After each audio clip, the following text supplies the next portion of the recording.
வணக்கம். இந்த குழந்தையோட ஜாதகம் பாருங்கள். 30/10/2021 பெண் குழந்தை, 12:47 PM கோயம்புத்தூரில் பிறந்த குழந்தை. இந்த குழந்தைக்கு பேச முடியல, பேச்சு வரல அப்படின்னு சொல்கிறாங்க. இந்த குழந்தைக்கு பார்த்துட்டிங்கன்னா இப்போ 2026ன்னு வச்சுக்கிட்டோம்னா அரௌண்ட் இப்போ 4.5 வயசுக்கு மேலே நடந்துக்கிட்டு இருக்குது. குழந்தையோட லக்னமாக இருக்கிறது மகர லக்னம், ராசியாக இருக்கிறது கடக ராசி.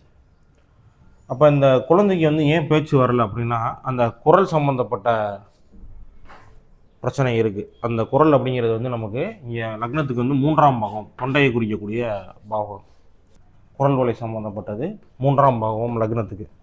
இந்த 3ஆம் பாவகாதிபதினு சொல்லக்கூடிய குரு பகவான் லக்னத்தில் திக்பலமாக இருந்தாலுமே என்ன ஆகிருக்காரு, நீசமாகி சனியோட 15 டிகிரியில் சேர்க்கையில் இருக்கிறார். அதே மாதிரி இந்த சனி பகவான் தனது 3ஆம் பார்வையாக இந்த 3ஆம் வீட்டை பார்க்கக்கூடிய அமைப்பில் இருக்குது. ஸோ அதனால் பத்தாவதுக்கு ஓடிக்கிட்டு இருக்க தசையும் பார்க்கணும். செவ்வாயோட வீட்டில் இருக்கக்கூடிய கேதுவோட தசை நடந்துக்கிட்டு இருக்கு. கேது சுக்கரனோட இணைவில் இருக்கிற மாதிரி பார்த்துட்டாலும் இந்த கேது சுக்கரன் இணைவு கிடையாது. ஏன்னா கிட்டத்தட்ட 21 டிகிரி விளக்கத்தில் இருக்கக்கூடிய அமைப்பு. இது இணைஞ்சிருந்தாலும் இந்த ப்ராப்ளம் வந்திருக்காது.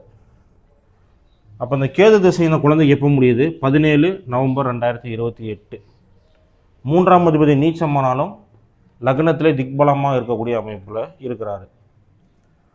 பத்தாவதுக்கு லக்னத்துக்கு பாக்கியாதிபதினு சொல்லக்கூடிய தனிச்ச புதன் இந்த 3ஆம் வீட்டை பார்க்குறாரு. வித்யாகாரகன் புதன் உச்சமாகி 3ஆம் வீட்டை பார்க்கக்கூடிய அமைப்பு அப்படிங்கிறதும் கண்டிப்பாக இந்த 3ஆம் வீடு சம்மந்தப்பட்ட விஷயங்கள் குழந்தை வளர வளர சரியாகும் அப்படிங்கிறது தான் காட்டுது.